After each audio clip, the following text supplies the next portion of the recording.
Welcome back. Make the most of the remaining time in 2016 to get your finances in order. Maximize your savings and reduce your taxes. Stuart Smith with ML&R Wealth Management is here to offer up some sound advice. You always make it nice and easy so it doesn't kind of intimidate me, because sometimes financial information really does. You can get confused, but let's start off with managing your tax deductions. That's first and foremost. So if you have the opportunity to itemize your deductions, whether you have mortgage interest or property taxes or other things, at year end, you could actually play a game with timing. So you can take it in 2016 or you can take it in 2017. Things like property taxes, charitable donations.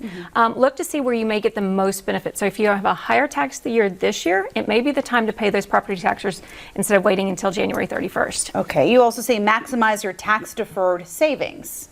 So, if you have a 401k plan with your company and you have an opportunity to contribute and you have not maxed out for the year, maybe you could bump up that last paycheck to put a little bit more. That reduces your taxes, increases your savings.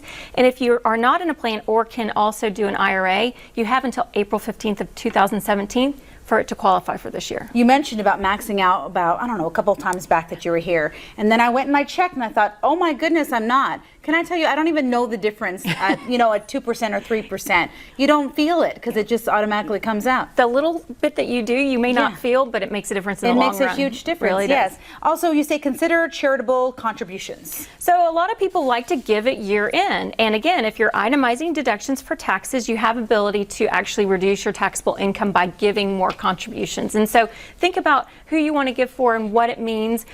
Also, a lot of things that people do is if you have people in your life that have everything, sometimes it's nice to do a charitable donation in their honor instead of giving them something they're never going to use. So you may get a tax hit, a benefit for somebody in the community, and then doing something nice for a loved one. It's a win-win. Rebalance your portfolio. Yeah, everybody should be looking at their portfolio periodically throughout the year, but what happens is we get busy and we don't do it.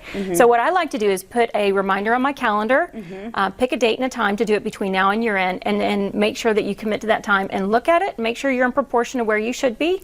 If not, shift things around and then you'll be ready to start the year off right. You inspired me. I met with someone right away and we're working on all this. Working on all this. Good. Managing your holiday spending. I think that's easier said than done, but if you plan ahead, maybe, right? What else do you have to advise Well, us? I see a lot of people who overextend in the holidays because we get wrapped up in the moment. We buy more than we probably should. I'm very guilty of that. We either go out or celebrate with friends. So make sure that you have a budget for the holidays. Look at it every single week to make sure that you're not going over that budget so that you don't start 2017 in the hole. All right, Stuart Smith, thank you so much for coming in. Great to see you. I appreciate it.